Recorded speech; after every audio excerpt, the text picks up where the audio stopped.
So I have seen a few YouTube videos in my feed basically saying, hey, stop watching YouTube, get offline, go touch grass. And I haven't watched those not because the idea makes me uncomfortable, but because I already know it.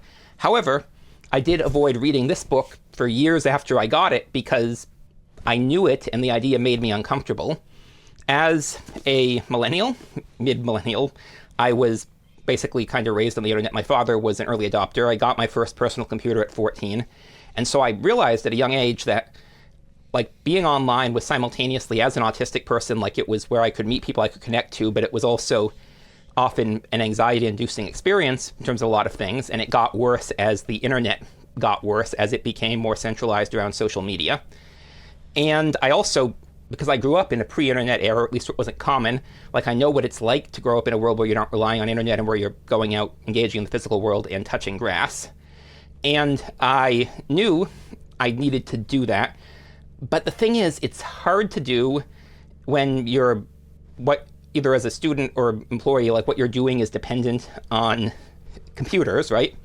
And it's also hard to do if you are, as I am now, as I've been for the last over a decade, living in Texas, where the weather is pretty awful most of the time.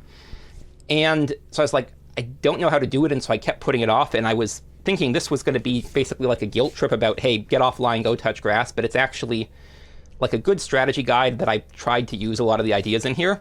But the thing that prompted me to read this, and this was either the first or the fourth Cal Newport book I read.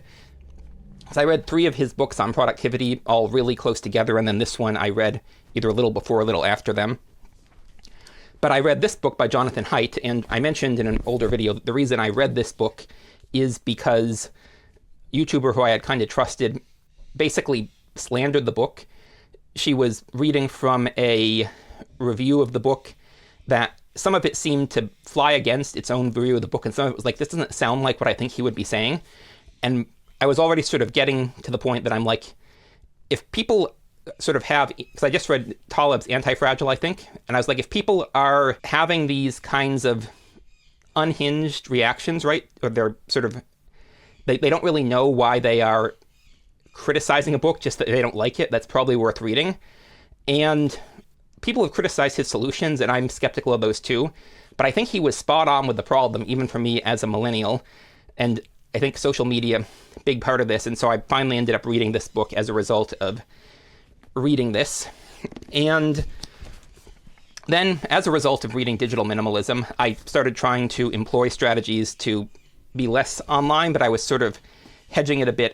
Actually, I think what it might have been, I think the order of things might have been that I read Anxious Generation, and then I read Newport's other books because of a conversation with a friend, and then I read Digital Minimalism after reading Essentialism, because I was like, I really need to pare it down, because I'd already sort of gotten it down to like 5 priorities, I think, and I'd already accepted, like, you can only do so many things in life, and you need to focus if you want to get anything done. And I realized, even there, I was aiming too high, and Cal Newport talks about, like, and a couple of the books I've read have talked about this too, priority used to be singular. You could have one priority. And I describe it, for me, I'm like, I think most people have an agency and communion priority. And so for me, my top priority, my communion priority, I want to find a partner and have kids. And then my agency priority is creative stuff that's also kind of instrumentally related to achieving that goal. Because I've realized the best thing I can do in terms of attracting a partner, the kind of person I'd want, and making sure the marriage works, is to set myself up so I have an income stream that is enough to solve money problems and gives me enough flexibility to be there. And probably the best way to do that will be self-employment through something creative. But at the time, I sort of put that second because I still had a standard 9-to-5 corporate job. And so then I was like, okay, well, I have a job that has me on the computer like 8 hours a day, and it's hard to pull yourself off the computer, right? And so how do you actually do this? And one of the things that he talks about is actually scheduling internet time, which I try to do. I don't keep up with well, and that's the one that I remember most. And also, conversely, you can schedule office hours where people can reach you, which is sort of what I'm going to do another live stream, I think, probably the Saturday before Father's Day. And I have Discord for Ko-Fi supporters at above $6.32 a month, which, if you don't, 3 times 2 is 6, so let's give it with that number. Anyways, and so both of those are ways where it's sort of, one of them is limiting it in terms of time, one of it is limiting to people who are interested enough in what I'm doing, they're willing to pay. I mean, it's a small amount of money, but it's, enough that it's sort of a hurdle. And that was originally about not wanting to moderate the Discord, but it also makes it easier to be like, okay, people there I'm going to engage with. And I'm at this point, I pretty much only respond to non-urgent emails for a couple hours a week on the weekend, and even then I'm not good at it. And Newport actually wrote a different book that I haven't read. And the reason I put it off is I'm like, okay, yeah, email is frustrating, but how do I get around without it? And I'm like, well, that's probably like this book, right? Where I was like, well, he's going to guilt me about, I know I'm spending too much time online, but he probably has answers. So I'm realizing I should actually probably read this one, which is of the 5 most recent, because the first couple were on how to, get through college. And then of the 5 that were more about productivity, this is the one I haven't read. And I've reread a couple of his other books, but I think I should actually go and read this as I'm doing this video.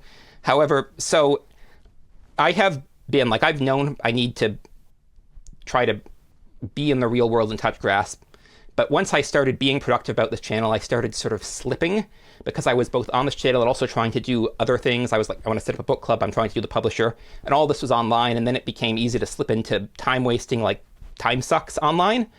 And so the sort of, I noticed a couple weeks ago that YouTube was, if I put up, because I was doing videos every day, and if I had a couple videos that underperformed by their standards, YouTube would completely crash how much it was showing my other videos. And I'm like, okay, YouTube seems to be penalizing me as much or more for uploading videos the algorithm doesn't like as for not uploading a video at all. So I'm going to upload less frequently.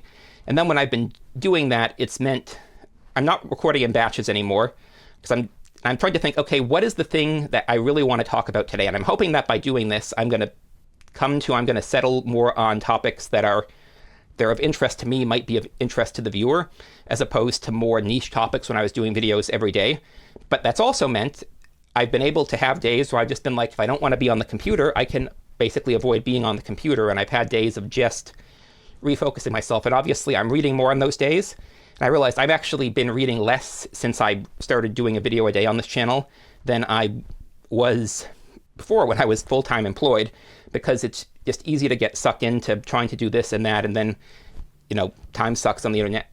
I'm still trying to work out. Another thing that I think would be helpful would be dedicated devices. Like, I've thought it would be great to have like a typewriter. Apparently you can get like a word processor that just does typing. Oh, I screwed up my finger, so maybe a dictation one. I haven't really figured it out, but I'm like, dedicated devices might help. And trying to be more Amish-like. Another Cal Newport thing is I took every non-essential app off my phone. And so my phone, really, I do phone calls and text messages and also Amazon orders, which might not be great, but it's often I'm like, oh, I need this and I need to remember this now. But aside from that's basically what I use my phone for at this point. So basically, as I've done this, I have a lot less anxiety, which, I mean, I know I do. But I'm also like, things seem less urgent and less pressing. And I think a big thing, in fact, the biggest thing that I'm noticing is that when you're online, it's basically, you lose your sense of time and place, because obviously you can communicate with anyone over the world and it's, it's disembodied, but also time like just flies by, and it's amazing how much time I can spend doing things in the real world that seem like they're taking a long time, and then realize that this is like what would seem like getting lost for 20 minutes on the internet. So, but it is a tricky thing to balance, right? Is figuring out how do I, if I'm doing stuff that still depends on being online, how do I actually do that while still like maintaining my sanity? And you might notice, and I'm sorry about this, I have basically stopped responding to comments, which is, I think there's a few things there.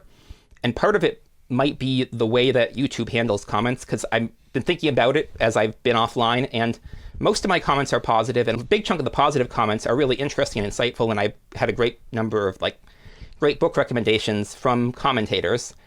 But like, I feel like I need to respond to those interesting and insightful comments, and then I sort of get stuck in that. And then the other thing is, I think with the way that's set up, because if I was able to do my own workflow the way I wanted, I would go through and basically the 3 comments, I don't really find the hostile comments that off-putting, but I do find the ones where someone they want to convert me to their point of view by sort of challenging me and like, debate me, bro, or like share their talking points or interrogate me in the sort of pseudo-Socratic method. And I find those off-putting, I've learned to identify and avoid them. And I find the ones where it's like, they misunderstand what I'm saying so badly that I'm like, what did I communicate wrong here? And so if I could like go through and be like, okay, I'm done with these. I've seen them. I don't want to read them. And then go through, and the ones that are just generically positive, okay, here's a like, right? Or not the like, the heart thingy, right? And then go through the actual thoughtful, sort of insightful ones and give responses I can, and then heart the ones where I can't. That would be the ideal workflow. But instead, the way that it's structured is as I go through and respond to the, so usually I will do the generically positive ones first. And as I'm going through the more thoughtful ones, I'm left more with the ones that are, it's off-putting. And it's not like I can't handle criticism. That's one thing I was asking myself is, should I be forcing myself to go into these comments? Because some of them are critical, and occasionally the critics have a point. And the thing is, like, I still handle criticism well in real life, and I can still handle criticism well, but it's not about the criticism, it's about the demands on my attention. And it's even the positive comments, and I talked to my friend, there's been the meme going around, right, my steak is too juicy, my lobster is too buttery, because it seems like basically, as of when I stopped reading comments, about half of them were generically positive, and then another third were like really insightful and helpful comments, and then everything else was the mixture of just confusing and I don't get it, or the hostile, or the sort of debate me bro and trying to challenge me on their, what I call bad faith comments, or the ones where it's like, they seemed like they didn't get what I was saying. And it's great that I have that many comments, but I also I can't deal with them because it ends up being a suck of my time and energy, and probably would be, I might handle more of it if I could do the workflow like I wanted. And likewise with email, like I have a lot of things not a lot of people have emailed me at this point, so I should be able to respond, but when I've been online, it's been harder to do it. And so one thing I've actually noticed as I've been getting offline has been that it's easier to do computer stuff that doesn't depend on being offline when I get back online without getting sucked into online. Although I'll see if it's useful. Like I wrote a blog post that I then didn't publish. So we'll see whether that really is useful. But basically, this is just me saying, like I've seen these videos of, hey, stop watching YouTube, go touch grass. And I don't know how feasible that is, especially if you are in some way dependent on internet for work and school. It would be great if more of us could be sort of like Amishy, but the way the world works, I don't know that can. But I do think, again, I haven't read World Without Email, but I'm realizing as I'm doing this, I should. And I do think reading these two books, reading Digital Minimalism and Anxious Generation, sort of helped me. This was sort of the why of you need to get offline, sort of reinforcing what I kind of knew. And this one, giving ideas of how. And then Essentialism also reinforcing, like, you can only do so much, and do you really want to spend your time in internet time sucks? Of course, the answer is you don't, but it's also almost like magnetic, pulling yourself away, right? And so it's a balancing act that I'm trying to figure out. How do I do stuff that is going to be mostly computer dependent while not getting sucked in? And I've gotten like iteratively better. Like when I was at my nadir of how I was operating, I spent most of my waking moments in like internet time sinks. And now even like when I like recently, like it would be like 6 hours a day, which is at its worst, which is not good, but it could be, it was worse. So I'm getting better at it, but it's still strategy to figure out. So I wanted to talk about this, been on my mind. So thanks for watching. I'm Magpie, as I said. So I think I said Leela didn't want to step up after a couple tries, and I don't know, she might not until summer's over. So thanks for watching. I'll see y'all in the next one.